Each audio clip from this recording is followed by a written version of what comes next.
Le programme 52 semaines femmes et digitales se poursuit avec l'acte 9. Organisé par l'Association des femmes du ministère des Postes et Télécommunications, la tutelle, ce 29 septembre 2023 à Yaoundé, sous le thème Femmes, Finances, Inclusives, Liberté. Une édition que préside Pauline Catherine Mutlen, présidente de la tutelle, en présence de nombreuses femmes venues des entreprises publiques et de la société civile. Il est question, avec la participation des experts locaux et internationaux que regroupe le mouvement Give Back to Mama, d'outiller les femmes sur la digitalisation afin de se donner de la visibilité sur la toile et dans les sphères de décision. Ce mouvement a été d'autant plus positif que l'action entreprise depuis le début de ce programme 52 semaines femmes et digitales fait écho non seulement au Cameroun mais de par le monde. Les femmes ont été toutes impactées dans leur vie sociale, dans leur vie professionnelle surtout et dans leur vie économique, ce qui rend la femme camerounaise un peu plus autonome. Au programme des différents ateliers, l'éducation financière, la cybersécurité et l'éducation numérique. Ainsi, elles vont bénéficier des formations dans la finance digitale. La société Younous qui a mis en place un écosystème de services intégrés financiers de base permettant à la femme d'être incluse dans la société actuelle. Parce que le constat est clair, et c'est ce que nous allons développer d'ailleurs ce matin, que la femme fait partie de la population la plus défavorisée parmi les actifs de la population camerounaise.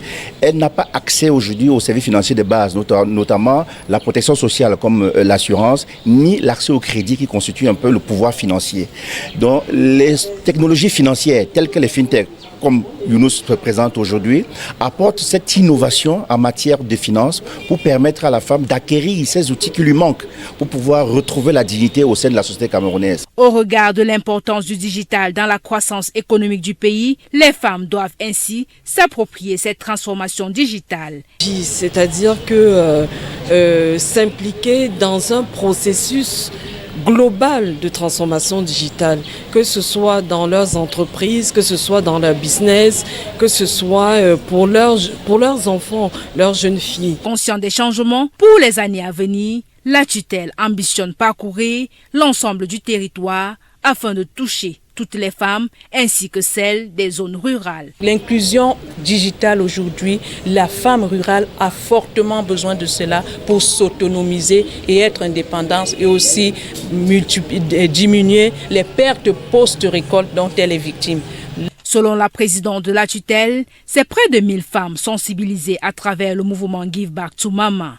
Rendu à l'acte 9, les femmes du secteur public et privé et de divers domaines de vie socio-économique du pays profitent de cette occasion pour témoigner de l'impact du programme 52 semaines femmes et digitales dans leur vie socio-professionnelle. Au sortir de cette rencontre, il faut dire que l'acte 9 marque non seulement l'accélération des travaux préparatoires de la 3e édition du Forum de la femme du secteur des postes et télécommunications, ETIC, prévue du 8 au 9 décembre 2023, mais également celle de l'acte 10, dédiée aux leaders d'entreprises et associations ayant participé de bout en bout à ce programme.